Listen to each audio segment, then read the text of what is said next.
Hi, this is the first of a series of mini lectures I'm going to do on the Constitution, and basically the idea is to acquaint you with the way American government works through the Constitution. So here we go, and what I want to start with is the principles behind the Constitution. And it's important to realize that the framers, even though the Constitution is essentially in many ways a political document, the framers were steeped in the political philosophy of the time. And in particular, we have to look at social contract theory. Now, when we think of social contract theory, usually there are two people who come to mind who actually wrote during the century before the 1700s, the 1600s. And they're Thomas Hobbes, who's on the left, and John Locke on the right. Now, both of those argue that government is essentially a contract that's put together.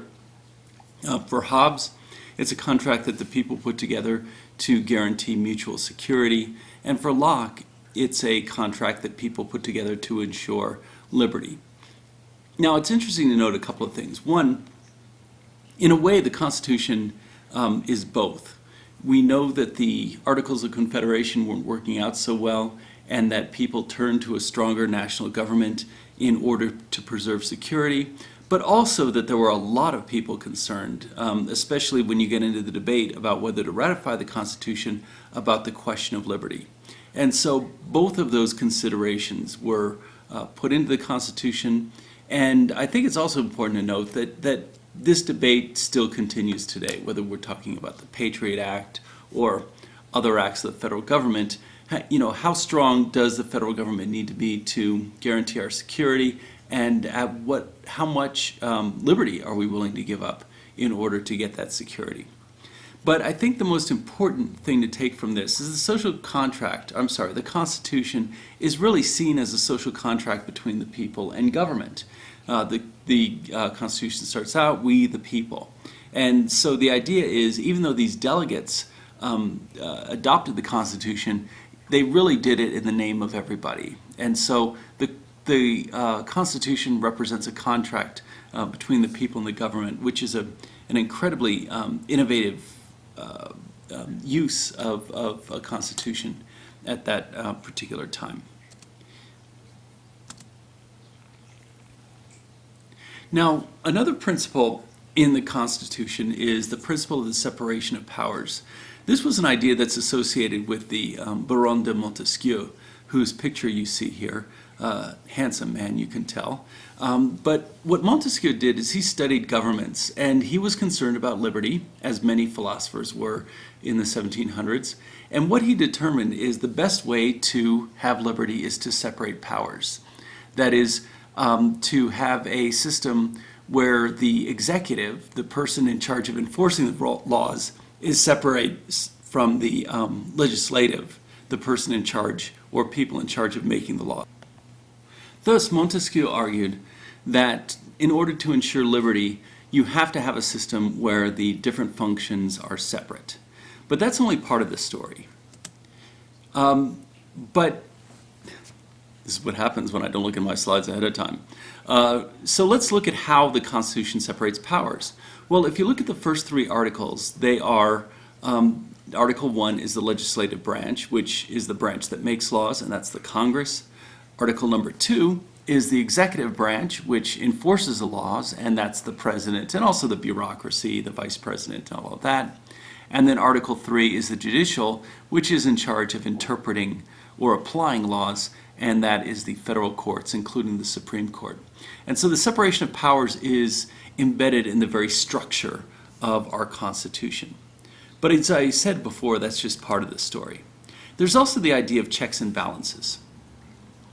If you have separate powers, according to this account, you can still have one power get a lot stronger. And in the case of the people who wrote the Constitution, you can see that they were most concerned about the legislative branch getting too powerful because they divided the legislative branch up, as we'll see in a later lecture.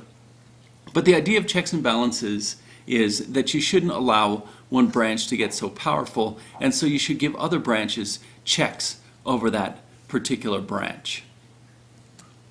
a lot of this can be actually put back to Machiavelli. There are a lot of philosophers who talk about this, including Hobbes and even Locke to some extent. But it was really Machiavelli who said that we need to start studying politics not from the perspective of trying to write it, assuming that the best people are going to come into office, but really understand that human beings tend to be self-interested.